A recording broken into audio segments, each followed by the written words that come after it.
Madame, Monsieur, bonsoir. Bienvenue dans ce journal. À la une de l'actualité ce soir, le président de la République à Korogo depuis hier pour une visite dans les régions du Poro, du Tchologo, du Kabadougou. Une tournée également marquée par le saut du recueillement. Alassane Ouattara se recueillit sur la tombe de feu Amadou Gon Coulibaly, ex-premier ministre décédé le 8 juillet dernier. Les régions se mobilisent pour exprimer leur soutien au président de la République. Les grands ponts saluent les actions de développement et de cohésion sociale d'Alassane Ouattara. Des cadres élus et chefs traditionnels étaient chez le Premier ministre Ahmed Bakayoko. La reconnaissance des grands ponts à suivre dans quelques instants. Le processus électoral se poursuit en Côte d'Ivoire. La commission électorale indépendante s'active pour le scrutin présidentiel du 31 octobre 2020. 100 000 affiches et 10 000 spécimens de bulletins de vote, des documents que la CEI a remis aux représentants des candidats aujourd'hui. L'instance électorale qui rassure sur la bonne tenue de l'élection. Et puis le programme alimentaire mondial reçoit le prix Nobel de la paix 2020. Le PAM est récompensé pour ses efforts de lutte contre la faim, pour sa contribution à l'amélioration des conditions de paix dans les zones touchées par les conflits. Son logo est devenu iconique dans certaines régions de la planète.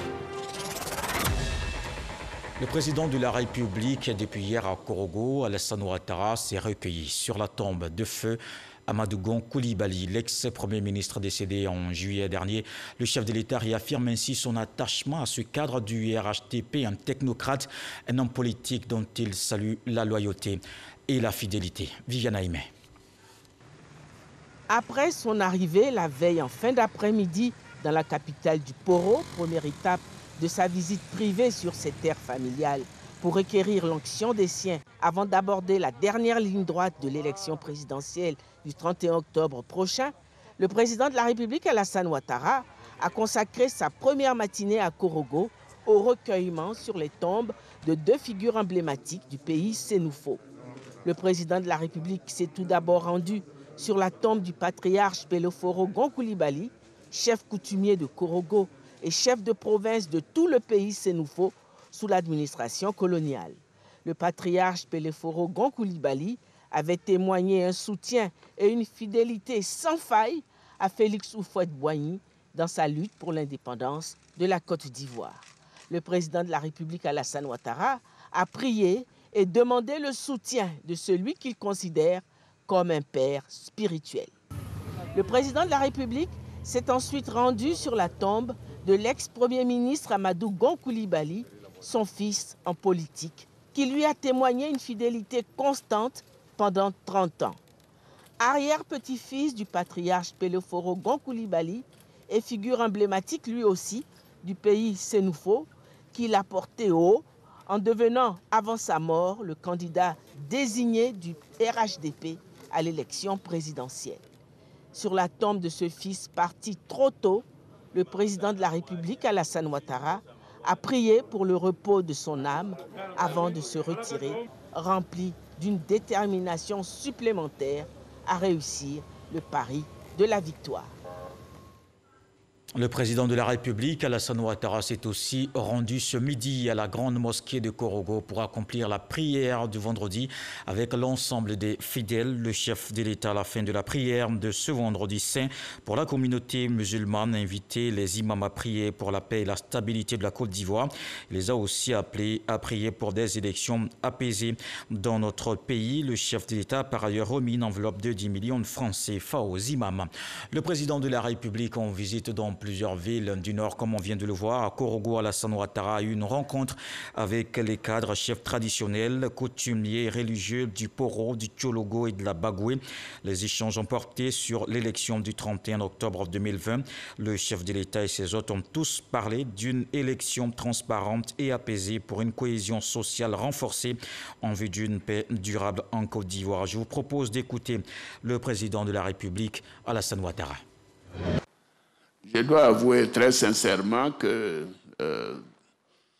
j'effectue ce mandat par obligation. Par obligation.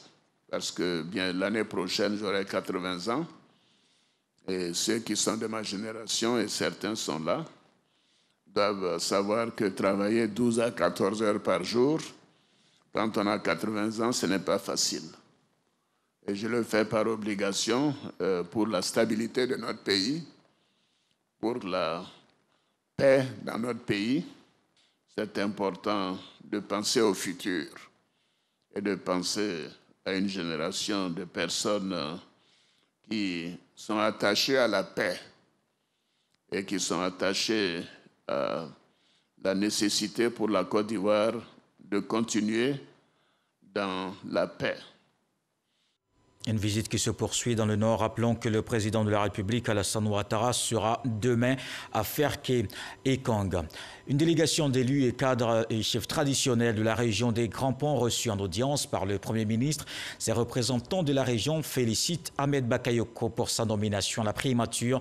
Ils ont profité pour lui adresser le soutien des Grands Ponts aux actions de développement et de cohésion sociale du président de la République, Abdoulaye Koné. Les chefs traditionnels des Grands Ponts sont en phase avec la démarche du Premier ministre qui œuvre pour un climat social apaisé. Nous, en tant que chefs de village, c'est la paix, la cohésion sociale, le vivre ensemble. C'est ce que nous soutenons. Et ce qu'il a dit là, ça nous va droit au cœur. Ce groupe hétéroclite venu de Grand Laou est là pour témoigner sa reconnaissance à celui qu'il considère comme l'un de ses fils, une visite fraternelle et des messages de félicitations à l'endroit du nouveau Premier ministre avant de formuler quelques doléances. Étant l'un de nôtres, il était normal que nous faisions de cette visite pour le féliciter pour sa nomination. Parce que s'il est nommé, c'est Grand Laou qui bénéficie. De ses relations avec son proche collaborateur Dia Jean, ex-député maire de Grand Laou, décédé il y a un peu plus de 2 ans, le chef du gouvernement en parle avec émotion. La mort n'arrête pas l'amitié, la mort n'arrête pas la fraternité, la mort n'arrête pas l'amour. Je ressens en votre présence ici toute l'affection que j'ai partagée avec Dia Jean. Le Premier ministre a promis de porter les doléances des populations des Grands Ponts au président de la République, grand artisan du développement de la Côte d'Ivoire.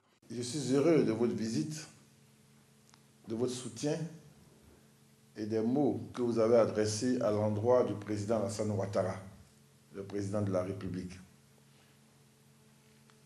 Je vous demande de le soutenir en prière. Je vous demande de l'accompagner dans son projet de développement de la Côte d'Ivoire. Vous pouvez compter sur moi pour continuer tous les projets, tous les programmes qu'on avait commencés, qui étaient les rêves de Dia Jean. La dernière visite d'Ahmed Bakayoko à Grand Laou remonte à l'année 2014. Sous l'impulsion du président Alassane Ouattara, la région avait alors bénéficié du PPU, le programme présidentiel d'urgence. L'actualité reste dominée par la présidentielle d'octobre 2020. La commission électorale indépendante s'active. La CEI a remis les affiches et suspens de bulletins de vote aux représentants des candidats. C'était ce matin au siège de la commission en charge des élections à Cocody. Sidonie Davila. 100 000 exemplaires d'affiches et 10 000 bulletins de vote pour chaque candidat. Les lots ont été remis aux représentants de candidats pour le scrutin présidentiel par la Commission électorale indépendante, CEI. La loi nous impose de vous remettre 100 000 affiches que vous-même vous pouvez compléter pour montrer à la ville et au monde que c'est moi qui suis candidat, pour ne pas qu'il y ait dol. Le dol en droit, c'est de se tromper sur l'objet du contrat. Voilà pourquoi, pour éviter le dol, on impose au candidat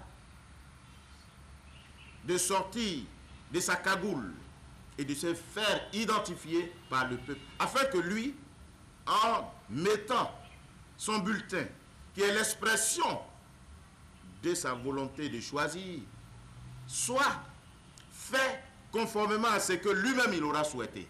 Voilà pourquoi il est important que ces spécimens vous soient remis. En plus des affiches et des bulletins de vote, la liste électorale définitive éditée par la CEI a été également remise aux représentants de candidats. Tous ces documents, ils devront en user à partir du 15 octobre, date de l'ouverture de la campagne présidentielle. Au nom du candidat Kagame, je remercie la commission électorale indépendante, son président, pour l'accueil chaleureux qu'il nous a réservé. Nous sommes formés. Nous reviendrons ici pour les compléments d'information. Aujourd'hui, nous partons confiants. Je ne suis pas très satisfait. Cette cérémonie est la preuve que le processus électoral est bien engagé. Et lorsqu'on parle déjà d'édition des spécimens des bulletins, cela est donc l'expression que l'élection aura bel et bien lieu le 31 octobre. L'absence constatée des deux autres représentants de candidats, Henri Konan Bédié et Afin Guessan, n'a pas empêché le président de la CEI de faire la remise symbolique de leur lot. C'est aussi pour le président de la CEI, Ibrahim Koulibaly Kubière, l'occasion de rappeler quelques règles d'usage. Alors pourquoi on vous remet les spécimens des bulletins? Mais le bulletin, c'est le moyen par lequel l'électeur vient exprimer son choix pour le candidat qu'il a identifié par le biais des affiches et qu'il a convaincu. Donc ça sera la preuve de l'expression de son choix. Alors, pour cela, il faut que ce choix, conformément à la loi, doit être clair, c'est-à-dire ne doit pas être équivoque. Mesdames et messieurs, représentants des candidats, vous avez pour mission de former la masse, non seulement à comprendre l'intérêt que vous lui portez, mais en même temps, comment exprimer son choix à votre profit le jour de l'élection. Pour mieux comprendre le mode opératoire de l'élection, les caractéristiques du matériel de vote, la CEI prévoit pour le 13 octobre prochain un atelier de formation des acteurs. D'autres acteurs se préparent aussi le barrissement de l'éléphant pour accompagner le processus des élections. C'est le nom de l'opération de sécurisation. L'état-major général des forces armées mobilise plus de 30 000 hommes sur toute l'étendue du territoire national. Il y a même déjà eu des exercices de simulation dans 4 localités du pays. Jean-Marc Djadji. Des exercices de simulation joués dans 4 localités du pays. Ces actions mettent en œuvre le savoir-faire des soldats en matière de sécurité lors des périodes électorales. Une initiative qui prépare le stationnement et le déploiement de troupes relatif à l'opération barrissement de l'éléphant lancée par l'état-major général des armées dans le cadre de la sécurisation du scrutin présidentiel. L'éléphant barille lorsqu'il veut exprimer sa joie, mais aussi lorsqu'il veut dissuader tout agresseur. Le nom est donc choisi à propos, de sorte à rassurer les populations ou à dissuader tous ceux qui voudraient entraver le bon déroulement du processus électoral. Les forces armées se sont entretenues avec les populations et les élus locaux. Une action qui vise à identifier les lieux de vote de la CEI, les risques de conflit et rassurer les communautés. Nous avons dû organiser plusieurs exercices de simulation. Au nord, à Perkese-Dougou, à l'est, à Bondoukou, à l'ouest, à Gagnoua, et au sud, à Grand Bassam. Ces exercices avaient pour but de créer, comme je l'indiquais tout à l'heure, une synergie avec tous les acteurs impliqués dans le processus électoral. Il s'agissait aussi pour nous de confronter notre ordre d'opération conçu avec les réalités du terrain. 34 339 éléments des forces de défense et de sécurité seront déployés sur toute l'étendue du territoire national. Le plan de sécurisation barrissement de l'éléphant, dirigé par le général Lassina Doumbia, chef d'état-major des armées, sera opérationnel du 15 octobre au 15 novembre 2020. La présidentielle, mais aussi le développement qui se poursuit. Les usagers des voiries de Tiasalé et Ndoussi seront soulagés dans 6 mois. Ils vont bénéficier de 14 km de bitume, coût des travaux plus de 8 milliards de francs CFA. Noël Niagno nous dit que c'est un investissement qui s'inscrit dans le cadre de la promesse faite par le président Alassane Ouattara lors de sa visite d'État en 2015.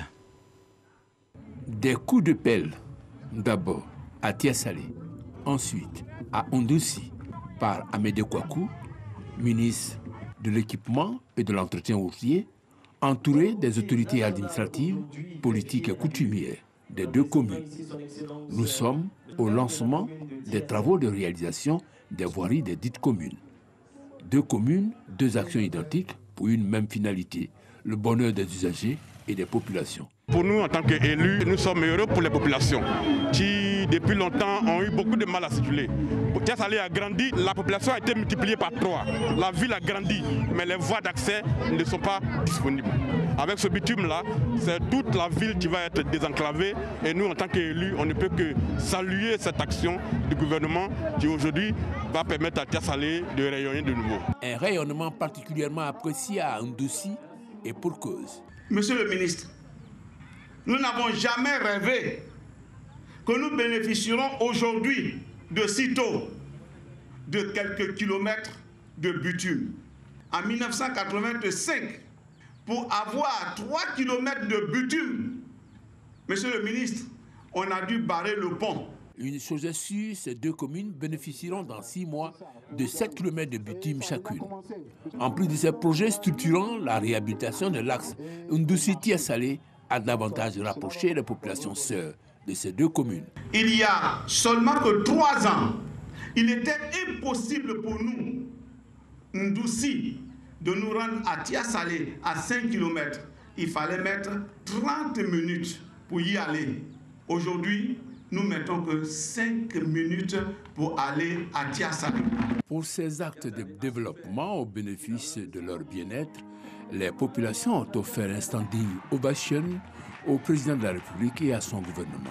Je demande à toute la population de Tia Salé de se lever comme un seul homme et d'applaudir non seulement M. le ministre de l'Équipement qui est venu faire le lancement, mais pour dire aussi ouvertement nos remerciements au gouvernement et au président de la République. Sensible à cette marque de gratitude, le ministre a d'entrée de jeu remercié les populations avant de souligner le sens des investissements dans le secteur routier. En 2011, l'investiture du président de la République a marqué la fin d'un cycle et par la mise en œuvre de son programme de gouvernement a annoncé le début de la marche de notre pays vers un développement harmonieux et équilibré. Ce programme, qui a été décliné à travers l'élaboration des 2 plans nationaux de développement PND, a fait des infrastructures routières le pilier de la stratégie à mettre en œuvre afin de lutter contre le coût de la vie, réduire le taux de pauvreté et restaurer l'image et la place de notre pays dans le concert des nations. Des réalisations rendues possibles grâce à un climat de paix, d'où l'invite du ministre Amédée Kouakou. Préservons donc la paix, renforçons-la par nos actes, évitez les messagers de la division, opposés à leur discours de haine, un discours visant à consolider la paix et la stabilité dans notre pays. Coût de travaux pour ces 14 km de bitume, environ 8 milliards de francs CFA. Des routes bitumées, mais aussi de l'eau potable pour les populations. La commune de Bingerville vient justement de se doter d'un nouveau château d'eau. L'ouvrage inauguré ce matin par le ministre de l'Hydraulique, Laurent Tchagba, il vient mettre fin au calvaire des habitants qui attendaient un renforcement de la capacité de desserte en eau potable de la ville. C'est un soulagement qu'on voit avec Eugène Toubé. Le facile accès à Bingerville grâce à une belle route bitumée à 4 voies qui relie l'ancienne capitale à Abidjan. L'hôpital mère-enfant, de par sa conception futuriste et la qualité de son plateau technique, a nul autre pareil dans la sous-région d'après les spécialistes. Et aujourd'hui, un nouveau château d'eau, chef-d'œuvre selon les experts, qui vient combler les attentes des Bingervillois. De l'avis de tous, ce sont des marques de progrès grâce auxquelles il va faire bon vivre à Bingerville. Est-ce que nous-mêmes on dort à cause de l'eau? Il y a des vendeurs de l'eau. Si tu ne vas pas vite, tu ne gagnes pas l'eau. 2 fois même, tu peux faire 3 jours, tu ne gagnes pas l'eau. On nous a envoyé l'eau, on est très contente, très heureuse. Aujourd'hui, on a 2000 mètres cubes d'eau. Bingerville est debout comme un seul homme, comme une seule communauté pour être reconnaissant vis-à-vis du président de la République. Au nom du bien-être des populations et de leur droit au progrès traduit en action à travers le programme social du gouvernement, selon la vision du président de la République Alassane Ouattara, le programme Eau potable pour tous touche aujourd'hui les habitants de Bingerville.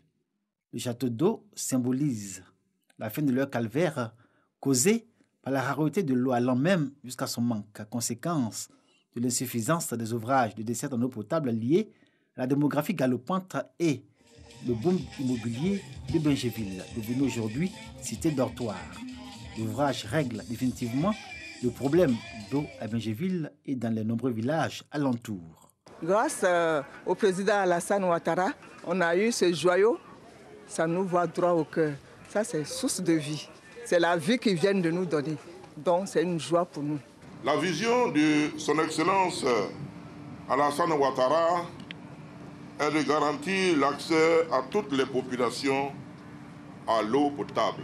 Je voudrais terminer mes propos en vous exhortant à faire confiance au chef de l'État. Le nouveau château d'eau de Benjéville a coûté 4 milliards 300 millions de francs CFA, financé par la Banque mondiale et la Côte d'Ivoire. Une production additionnelle de 11 000 m3 jour est prévue en 2021, à l'objectif de couvrir totalement les besoins en eau potable de Benjéville. À quelques 3 semaines de la présidentielle, les acteurs politiques sont sur le terrain. La région du Ouorodougou doit relever le défi du fort taux de participation à la prochaine élection. C'est le message adressé aux militants du RHDP à Séguéla par le président de l'Assemblée nationale, Amadou Soumaoro, mais en mission de mobilisation la jeunesse et les femmes. Moussa Konaté. Les jeunes et les femmes militants du RHDP de Séguéla mobilisés pour l'élection présidentielle. Ils réaffirment leur engagement au cours de cette rencontre avec le président Amadou Soumaoro, qui les met en mission. Il nous a demandé de parler à nos enfants de ne pas se mettre dans la rue. Et la deuxième mission est de lui assurer le un coup KO que le président Alassane Dramane Ouattara attend de nous. À Séguéla, nous sommes ados.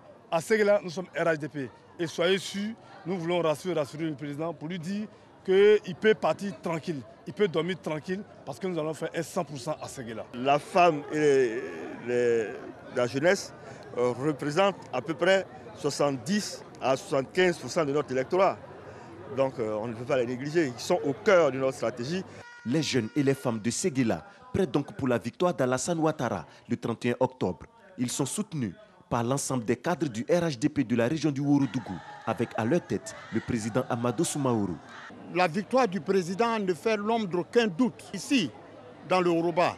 Mais l'enjeu, c'est le taux de participation. J'ai lancé un appel pour que toute la région soit mobilisée, pour qu'ils rendent visite à tous les campements, tous les villages, toutes les villes du Yoruba, afin que ce défi soit relevé. Le président Amadou Soumaoro offre 60 motos aux responsables locaux du RHDP de la région du Ouorodougou pour les aider dans l'exécution de leur mission. La mobilisation se poursuit aussi à l'ouest du pays. Le directeur exécutif du RHDP est dans la région. Après-midi, Adama Bictogo s'est rendu à Douekoué. Il a animé un meeting à la place publique de la ville. Éric Goré. Après le temps cuit, c'est au tour du Guémon d'accueillir le directeur exécutif du RHDP, Adama Bictogo. Il est à Douekoué pour parler de son candidat. C'est la raison principale de cette visite. Le défenseur de la maison des Oufouettistes s'est exprimé lors d'un meeting qui s'est tenu à la place publique de Douekoué dans la soirée. Le directeur de campagne du candidat Alassane Ouattara invite les populations du Guémon à faire, selon lui, le choix de la raison. Il lui a suffi d'avoir 9 ans. 9, comme les 9 mois pour une femme pour accoucher. 9 ans. C'est en 9 ans. Il a repisqué la Côte d'Ivoire. En 9 ans, il a redonné à la Côte d'Ivoire ce que nous avions perdu. Adama Bictogo en a profité pour mettre en mission tous les leaders de cette localité. Les femmes, laissez le marché le samedi 31 octobre. Il faut que vous alliez voter toutes. Quand vous quittez le lit, vous prenez la main de votre mari, vous allez voter ensemble. Les jeunes, vous devez passer dans toutes les maisons pour faire voter votre candidat, Alassane Ouattara. À la fin du meeting, le directeur exécutif du RHDP a rencontré toute la chefferie du Guémon pour échanger. Prochaine étape de cette visite, Guiglo.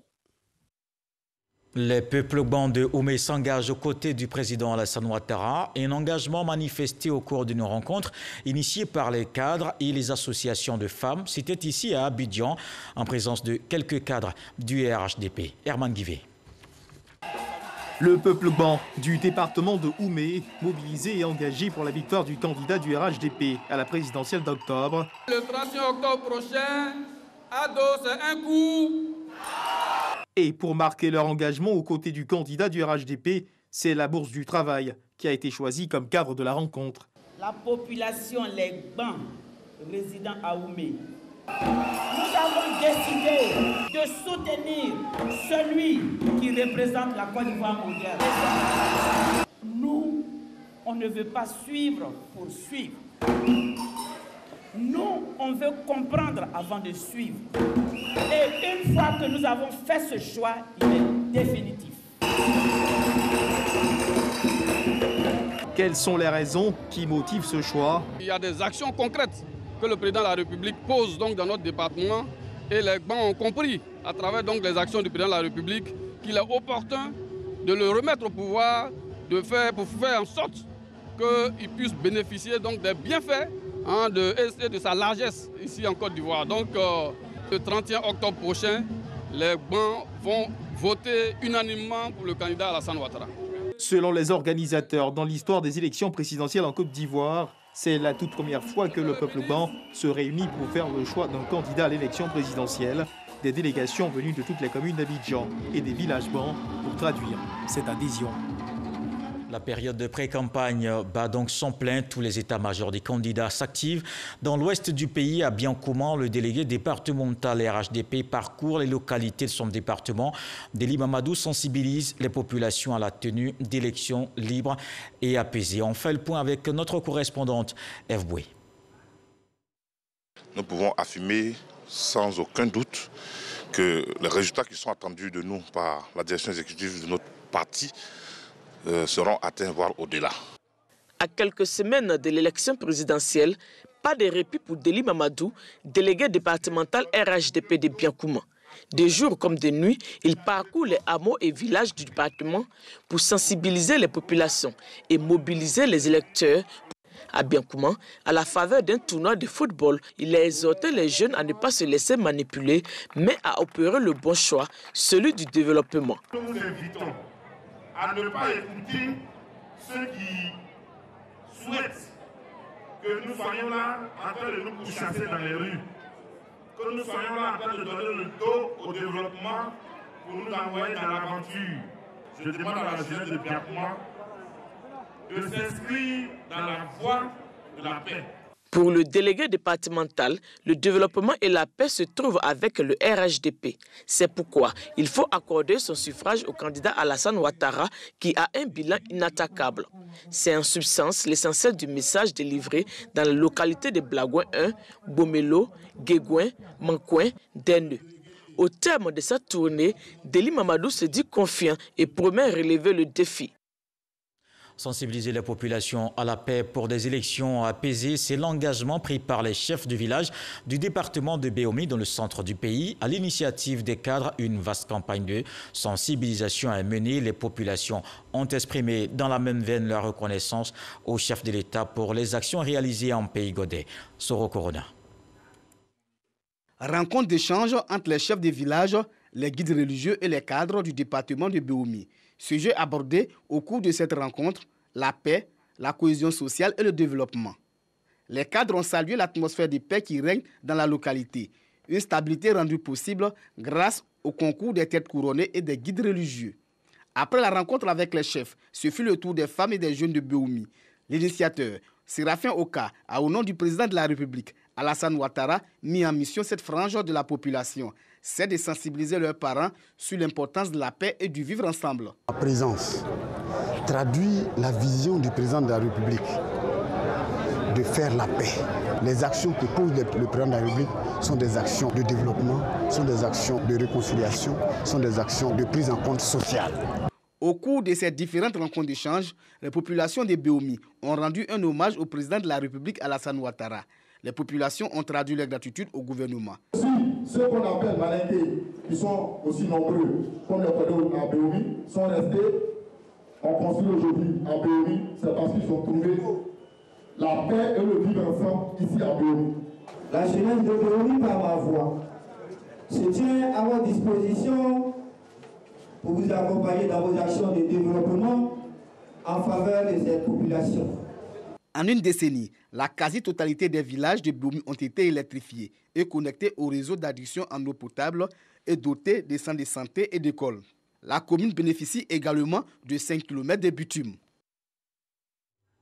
Les partis prônent la cohésion sociale. L'UDC fait sa rentrée politique. L'Union des forces démocratiques et citoyennes enregistre à cette occasion l'adhésion de 250 nouveaux membres de la Fédération de Yopougon.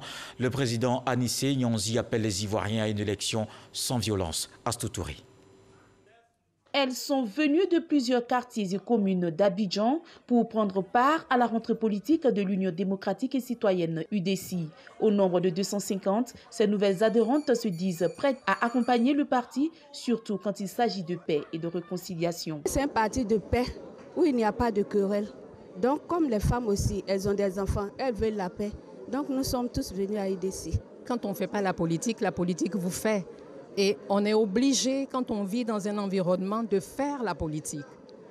La politique, c'est s'intéresser à ce qui se passe autour de nous, à donner son avis, à donner ses points de vue, en vue de changer les donnes.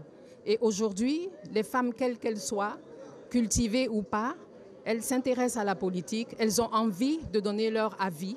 Elles ont envie de participer au développement du pays, au renouveau du pays. Cette rentrée politique qui marque également les 20 années d'existence de l'UDCI a été l'occasion pour Anissé Nyonzi, président de ce parti, d'inviter ses militants à aller exprimer leur choix dans les urnes. Nous avons été acteurs depuis l'INAS Marcoussi jusqu'à aujourd'hui où les dernières négociations ont eu lieu avec le gouvernement sur la CEI et le code électoral. Nous privilégions la négociation, la conciliation, la réconciliation. Nous avons lancé un appel à nos militants pour leur dire que les élections qui pointent à l'horizon commandent que chacun se détermine. Notre parti donc a lancé un appel naturellement pour soutenir le président Ouattara, que nous avons déjà soutenu en 2015. Il n'y a pas de raison que nous ne le soutenions pas cette année.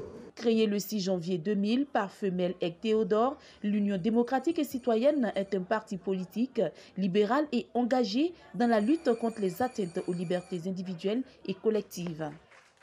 Un autre parti politique sur le terrain qu'on verra avec Gabriel Zani, le RPCP est désormais à Sinfra dans la région de la Maraoué. Le Rassemblement pour la paix et la concorde a investi sa délégation départementale. Le parti centriste tisse sa toile pour la promotion du dialogue. Les investitures caravanes de la paix du Rassemblement pour la paix et la concorde RPCP reprennent de plus belle. Le parti centriste a investi le 2 octobre dernier sa délégation départementale de Sinfra. Ces militants investis deviennent des ambassadeurs de paix de la commune et au-delà de toute la Maraoué, région à laquelle appartient Sinfra. Quentin Nouo, le vice-président du RPCP, par ailleurs secrétaire général du parti, invite au règlement pacifique des conflits entre les communautés. Au cours de ces investitures muées en caravane pour la paix, le RPCP appelle à préserver les acquis de développement enregistrés par le pays.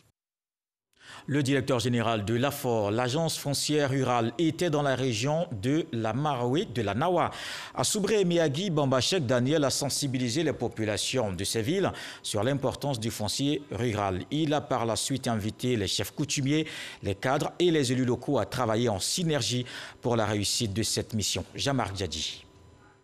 L'agence foncière rurale continue de tisser sa toile sur le territoire national. Cette fois, c'est dans la région de la Nawa que l'AFOR a déposé ses valises.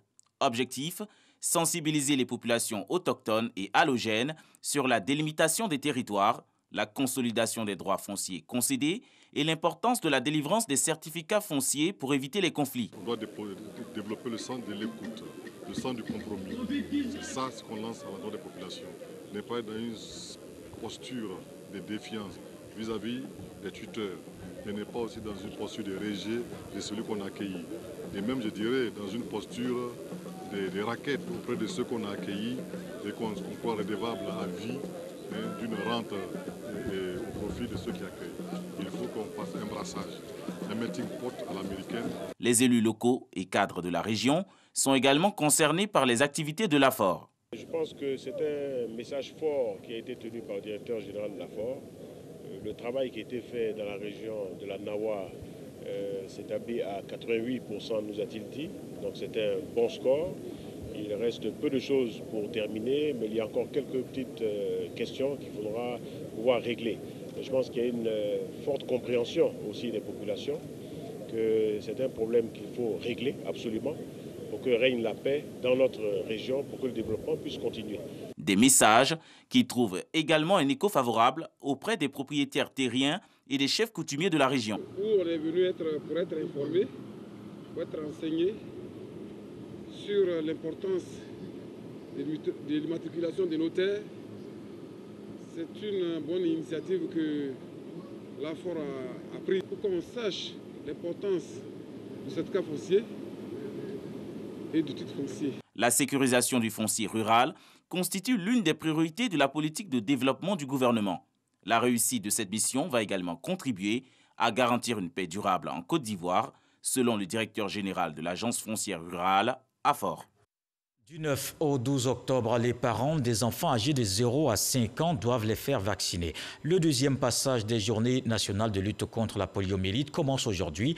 C'est le directeur général de la santé qui a procédé au lancement de cette campagne à Yamoussoukro. Le reportage de Kwadio Kwame. Yamoussoukro, Juessi. Lancement du deuxième passage des journées nationales de vaccination contre la poliomyélite. Je vaccine mon enfant pour lutter contre la polio. C'est une maladie qui fatigue les enfants. Donc pour éviter ça, je vaccine mon enfant. Depuis le 25 août 2020, l'OMS a déclaré la région africaine exempte de poliovirus sauvage. Cependant, le poliovirus dérivé de souches vaccinales de type 2 constitue une réelle menace. Aujourd'hui, nous faisons le second passage qui couvre les 113 districts sanitaires de Côte d'Ivoire. L'objectif est de vacciner tous les enfants de 0 à 5 ans et de rattraper ceux qu'on n'a pas pu vacciner lors du premier passage et aussi prendre en charge les nouveaux-nés qui sont nés entre le premier passage et le deuxième passage. L'objectif c'est de faire en sorte que la Côte d'Ivoire, qu'il n'y ait pas de cas de polio en Côte d'Ivoire. La Côte d'Ivoire a renforcé son système de surveillance de la poliomyélite sur l'ensemble du territoire. Ce dispositif a permis de détecter 39 cas de la maladie dans la sous-région, une urgence majeure de santé publique de portée nationale et internationale. C'est une maladie dont le résultat final, c'est la paralysie de l'enfant. Et donc cet enfant va constituer une charge pour la famille. L'OMS a bien précisé qu'il s'agit de la poliomyélite due au virus sauvage. Donc c'est dire qu'il y a d'autres virus qui circulent. Et ce sont ces virus-là qui sont aujourd'hui responsables de quelques cas de poliomyélite dans une vingtaine de pays en Afrique et ailleurs dans le monde. Et c'est pour cela, en Côte d'Ivoire, nous avons eu nos premiers cas au mois de février. Et à ce jour, nous sommes à 60 cas de paralysie. Et pour nous, 60 cas de paralysie d'enfants en Côte d'Ivoire, c'est trop. Tous les partenaires du système éducatif, les autorités administratives et politiques, les leaders communautaires et religieux, les organisations de la société civile sont invités à s'impliquer pour la réussite de l'opération. Le lancement s'est effectué dans les strictes mesures de la Covid-19. Dans le sud Komoé, le village de Beniakré a un nouveau chef, Nanan Kwasi Kofi Eugène. Moment de joie pour les populations qui se sont mobilisées pour cette intronisation. Le siège était resté vacant depuis près de 22 ans. Patricia Omouetia. Moment mémorable pour les populations de Beniakré, qui vient de franchir à travers cette cérémonie une étape très importante de son histoire. Le parrain Moussa Kouyaté a exhorté les populations à l'entente, à la paix et au vivre ensemble. Il a également réitéré son engagement à œuvrer pour le développement de toute la sous-préfecture d'Adaou et principalement de Beniakré. C'est l'occasion de rappeler à tous, mais surtout aux plus jeunes, plus vulnérables, que nos parents n'étaient ni riches en terre, ni riches en argent, mais qu'ils étaient riches de leur fraternité. Nos parents ont tracé la bonne voie, celle du vivre ensemble. Et aussi longtemps que nous suivrons cette voie, nous serons forts, nous serons enviés, nous serons respectés, notre village va continuer à prospérer. Nana Kwasi Kofi Eugène a promis d'œuvrer à la bonne entente des populations de son village, estimées à plus de 4000 âmes. Il a affirmé se mettre à la disposition de celles-ci pour l'épanouissement de chacun et le développement du village. L'intronisation d'un chef de village est un symbole et le plus grand symbole qu'il représente, c'est le symbole de l'unité. Je suis donc venu me joindre à cette belle cérémonie pour dire bravo au chef qui a été choisi. Lorsque vous êtes ressortissant d'un village et que Dieu vous a donné la chance d'accéder à de hautes fonctions, mettez-vous tout simplement au service de ce village.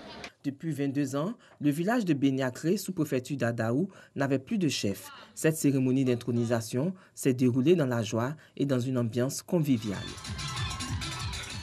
Dans le reste de l'actualité, le programme alimentaire mondial reçoit le prix Nobel de la paix 2020.